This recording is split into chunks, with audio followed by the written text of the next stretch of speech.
The Forza series is definitely one of the more popular video games that's been around for the past decade or so. I believe the very first Forza game came out back in 2005, and out of all of the Forza games, both Motorsport and Horizon has been released since then.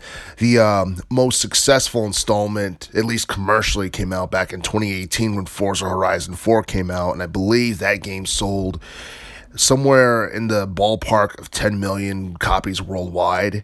And believe it or not, that game actually sold more than Gran Turismo Sport, which came out back in 2017. And I believe that game sold somewhere around the ballpark of 8 million worldwide. And even though Gran Turismo Sport is not one of Sony and Polyphony Digital's most successful racing titles ever made, it was still a pretty good title for the PS4. And I think a lot of people were disappointed because they thought they were going to get Gran Turismo 7 instead of Gran Turismo Sport. But luckily, we will be getting Gran Turismo 7 in early 2022. I believe it's supposed to be coming out sometime in March of 2022. But we do know that Forza Horizon 5, that's something that's supposed to be coming out very soon.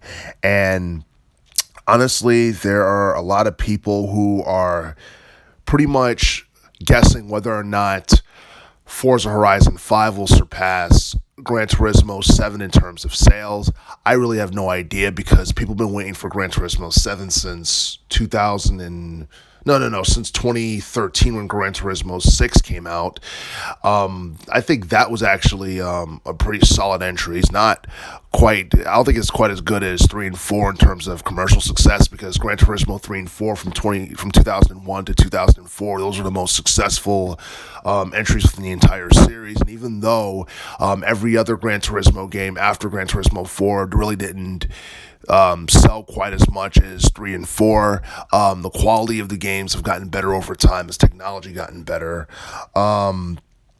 Will Forza Horizon 5, sell more in 2022 than Gran Turismo 7? Who knows?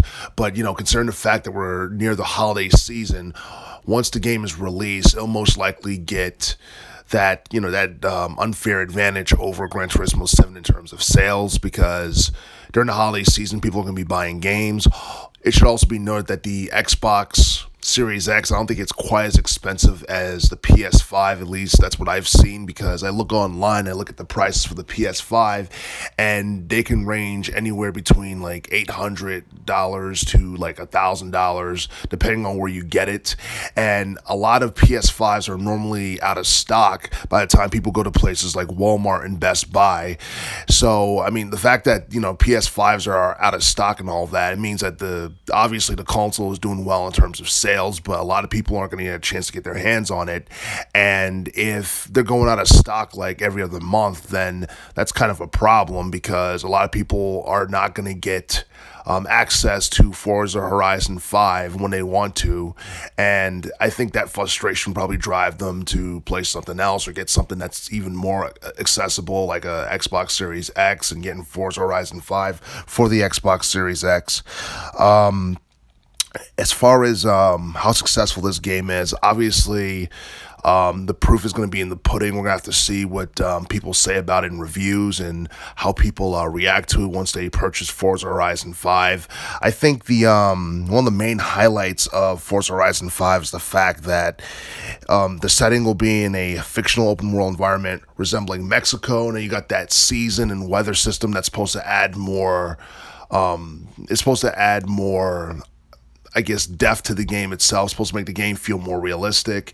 And I'm pretty sure that's something that a lot of people will definitely appreciate in this upcoming installment. But we'll just have to wait and see what Gran Turismo 7 has to offer. Because with GT 7, I heard some retro racing tracks are going to be included in Gran Turismo 7 from older games. And I think that's going to be something that draws older fans of the Gran Turismo series back to this particular game, and probably the series in general. And honestly, I feel like 2022 is going to be a pretty good year for the racing genre, even if it's just those two games, Forza Horizon 5 and Gran Turismo 7.